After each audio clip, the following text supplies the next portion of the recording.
Fala galera, tudo bem? Hoje iremos estudar um texto interessante que é João, capítulo 1, versículo 1. E temos aqui na tela o texto em grego e a sua tradução. E o texto grego diz: Em archein hologos, kai hologos, em proston feon, kai feos em hologos.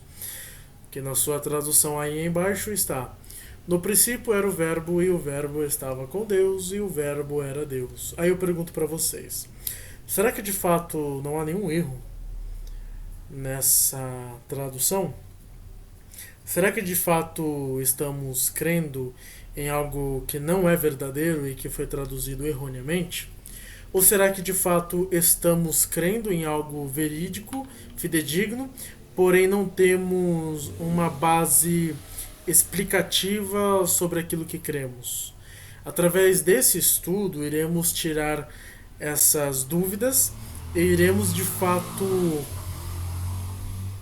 aumentar a nossa fé por conta do conhecimento das Escrituras Sagradas.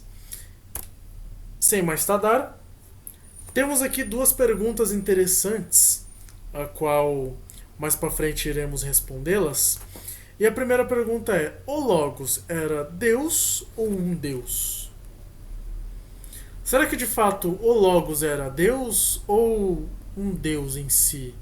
O que será que está por trás desse texto? Segunda pergunta: qual a tradução correta desse texto? Será que de fato usamos a tradução correta desse texto em dizer que a palavra era um Deus, ou o verbo era um Deus, ou o verbo era Deus? Como que funciona essas traduções? O que de fato é a tradução correta? Como fazer a tradução correta? Há muito tempo atrás, quando estava surgindo o estudo teológico mais profundo através das escrituras sagradas, houve uma heresia chamada arianismo. O arianismo pregava não só que Jesus era uma criatura que não participava da Santíssima Trindade, mas ela era uma criatura diferente das outras. Era uma criatura mais forte, logicamente, porém não era Deus. Era apenas uma criatura que foi criada antes mesmo da fundação do mundo. Ela meio que era pré-existente. E quem bebeu muito dessa teologia em dizer que Jesus não é Deus, e sim apenas uma criatura, foram os testemunhas de Jeová. Porém, tirando esses dois polos, temos também antitrinitarianos que não acreditam que Jesus é Deus, e eles enfatizam que Jesus é apenas uma criatura criada. Mas em si iremos ver através desse texto se eles estão corretos ou errados. E temos aqui uma tradução do Novo Mundo. É uma tradução usada especificamente pelos testemunhas de Jeová. E aqui diz: no princípio era a palavra, e a palavra estava com Deus, e a palavra era um Deus. Em si, a palavra logos, ela pode ser traduzida como verbo ou palavra, que não tem nada de errado. O problema nessa tradução é aqui: e a palavra era um Deus.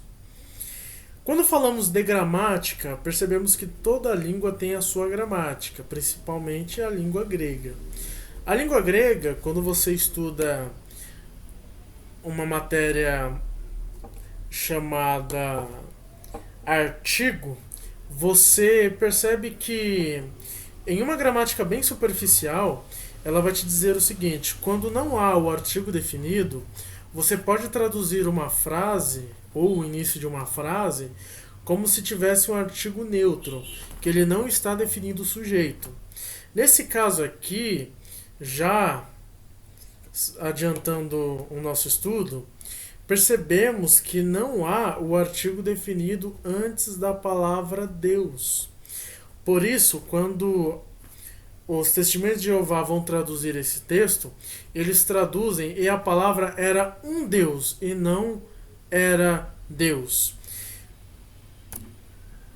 E temos aqui, os argumentos que eles usam é que a frase kai feos em hologos não acompanha o artigo definido antes de feos, Deus. Então, como vocês podem observar, feos em hologos, antes do feos, não tem nenhum artigo. Não tem nenhum artigo definindo e nem nenhum artigo neutro. Mas lembrando da gramática grega, quando não há um artigo definido, podemos traduzi-lo como um artigo neutro. Logo ficaria um Deus. Aí mais para frente iremos analisar como que podemos de fato traduzir esse texto de forma correta. Porque se formos traduzir esse texto aqui de um jeito mais grosseiro, ficaria: e Deus era o Logos. Ficaria desse jeito. Mas iremos mais para frente fazer uma tradução correta dessa frase. Mas antes disso, temos aqui esse primeiro quadro, falando sobre o sujeito, verbo, objeto direto, objeto indireto, e o segundo quadro, que é um quadro de exemplo. Antes de estudarmos qualquer língua, precisamos estudar primeiramente a nossa língua materna.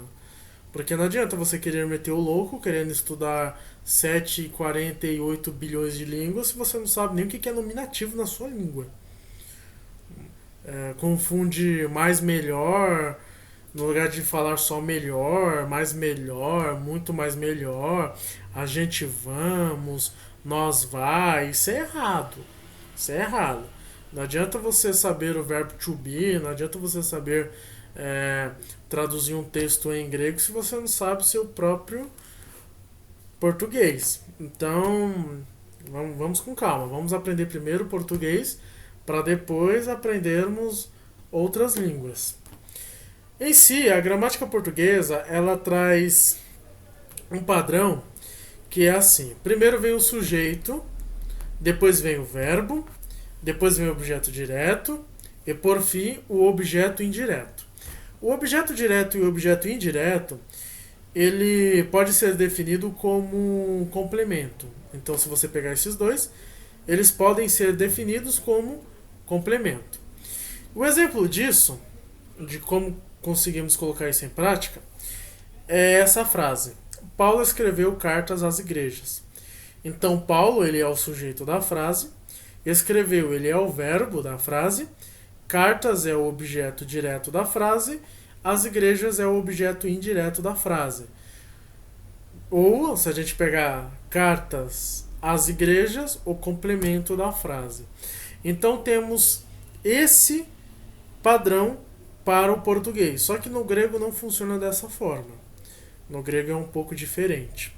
Porém, eu quero que vocês prestem muita atenção nesse gráfico aqui, porque nesses quadros aqui, porque mais para frente iremos usá-lo para traduzir esse texto aqui, tá? Kai feos em hologos.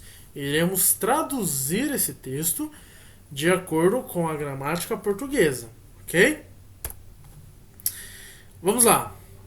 Como poderíamos traduzir esse texto de forma correta? Obviamente, no princípio era o verbo e o verbo estava com Deus e o verbo era Deus. Mas por que o verbo era Deus, sendo que não tem artigo definido antes do feos? Aí que a gente vai entrar para uma questão mais dinâmica para entendermos como que funciona a tradução de um texto. Poxa, tá passando um caminhão. Como eu disse anteriormente, quando você estuda uma gramática bem simples, uma gramática... quando você está aprendendo o grego em si, quando você estuda artigos, ela vai falar com o que eu disse anteriormente. Quando não há um artigo definido, você pode traduzir a frase como um artigo neutro. Só que quando você pega uma gramática mais densa, como a gramática grega do Daniel Wallace, ele vai falar uma coisa interessante aqui pra gente.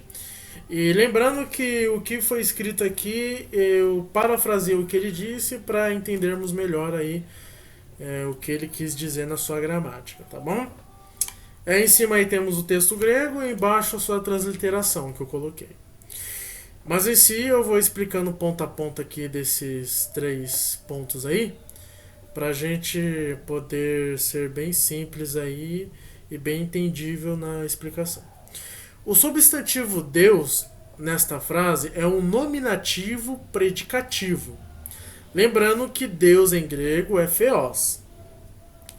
Continuando. Que é usado para descrever uma categoria maior no qual o nominativo do sujeito pertence, nesse caso, a Cristo ou Logos. Quando você estuda grego, você percebe que theos em logos, que é Deus era o verbo, na sua tradução bem literal mesmo, theos ele já é um sujeito da frase. Porém, temos o logos que também é um sujeito da frase. Mas segundo Daniel Wallace, Deus, theos, ele está no nominativo predicativo. Ou seja, ele está descrevendo, qualificando uma categoria maior, no qual é o nominativo do sujeito. Ou seja, ele está apontando para o sujeito da frase. E quem que é o sujeito da frase? É o logos, o verbo, a palavra. Ok? Repetindo, theos, ele está no nominativo predicativo, a qual ele está descrevendo, qualificando o sujeito da frase, que é o logos. Logo, theos, ele não pode ser o sujeito da frase. Ele não pode ser. Ele está descrevendo quem é o sujeito da frase. Por quê? Porque ele está no nominativo predicativo. Segundo ponto do quadro. Essa construção nominativo, predicativo e nominativo sujeito enfatiza a natureza do que sua identidade. Ou seja, theos, por estar no nominativo predicativo, ele está enfatizando a natureza do logos. Ou seja, está fazendo uma distinção de quem é Jesus e de quem é Deus. Por mais que ambos estão na mesma essência, que é a essência divina, essas duas pessoas são distintas uma das outras. Deus Pai é Deus Pai, Deus Filho é Deus Filho, Deus Espírito Santo é Deus Espírito Santo. Eu não posso dizer que Deus Pai morreu na cruz por mim, porque quem fez essa obra foi Deus Filho, o Cristo Jesus. Ok? Terceiro ponto do quadro. O nominativo predicativo pré-verbal que antecede o verbo é anarthos, sem artigo definido. O que ele quer dizer aqui? O nominativo predicativo. Quem que é o nominativo predicativo? É o theos. E o que é o pré-verbal? É o em. Em é o pré-verbal. Pera aí, gente. Só deixa eu colocar o meu notebook para carregar. Senão ele desliga aqui e eu choro. Mas em si, gente, a ideia é essa. Aí, coloquei para carregar. O theos está no nominativo predicativo. E o pré-verbal é o em, que significa era. Era é um verbo.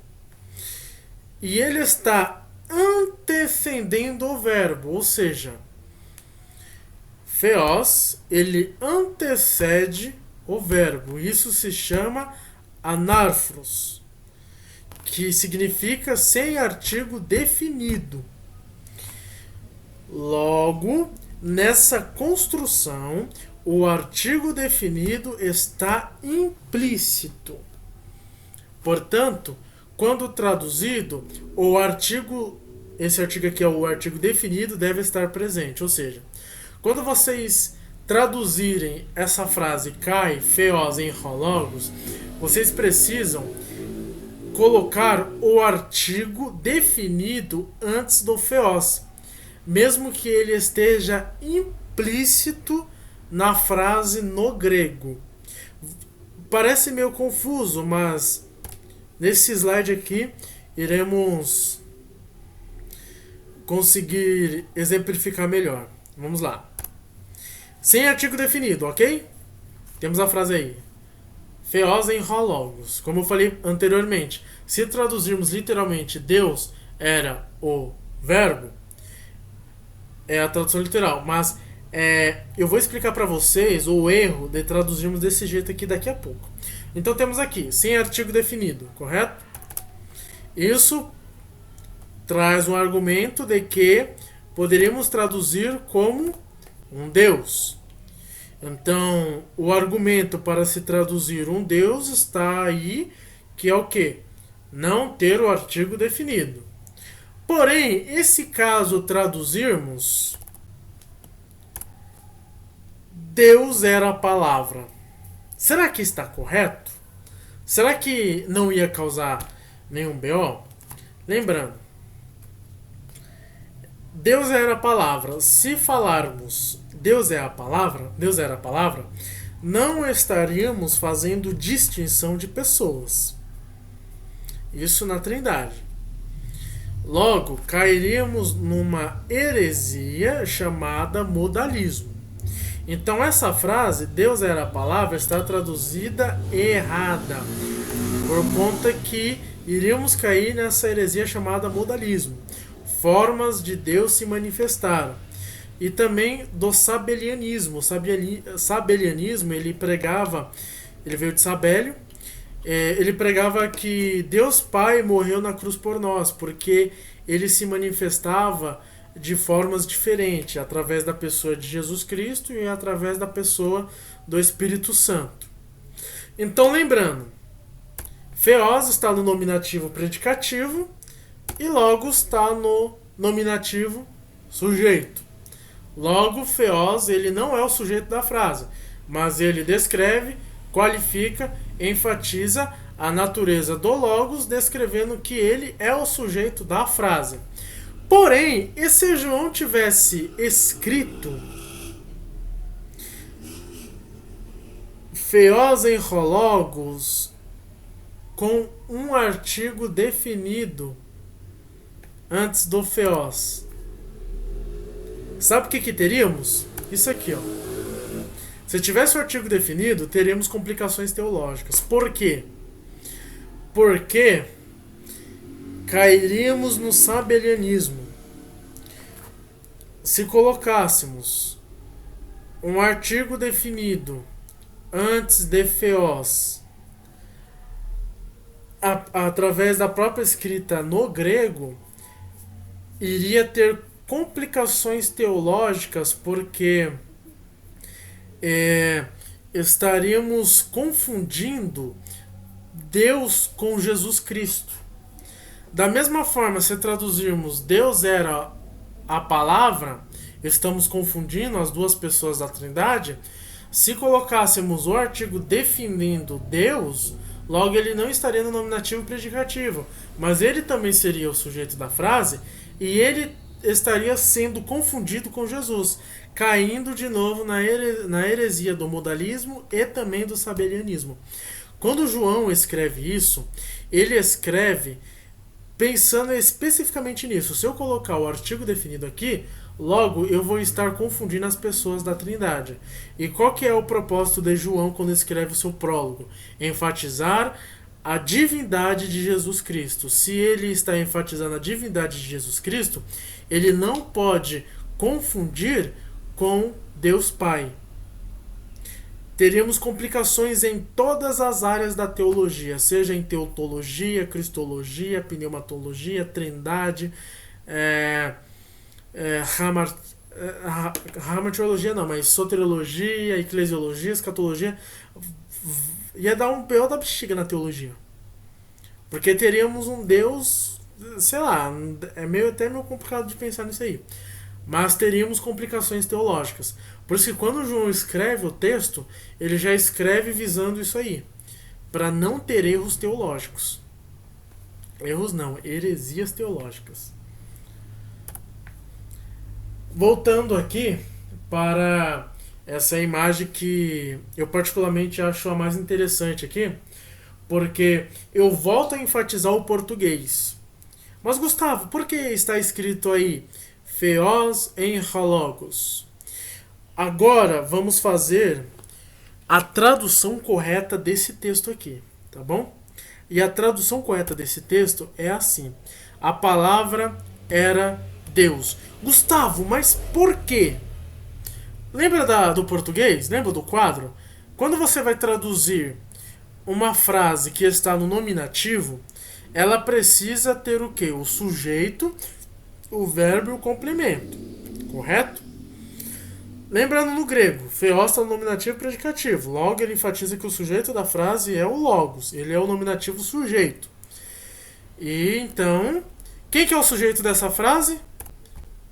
O sujeito da frase é o verbo, o logos. Logo, ele precisa ser colocado primeiro. A palavra. Logos, a palavra. E quem que é o verbo da frase? O verbo da frase era em. Então, logos, a palavra, em, era. E quem que é o complemento? Theos, Deus. Essa é a tradução correta do texto. Então, no princípio era o verbo, e o verbo estava com Deus, e o verbo era Deus. Essa é a tradução correta do texto. É essa a tradução que Deus quis colocar pra gente aí, pra gente poder crescer em graça e em conhecimento. E é isso aí, galera. Obrigado por mais uma vez aí vocês estarem assistindo os meus vídeos, que vocês possam crescer cada vez mais em graça e em conhecimento e que vocês tenham aprendido bastante através desse vídeo. Valeu!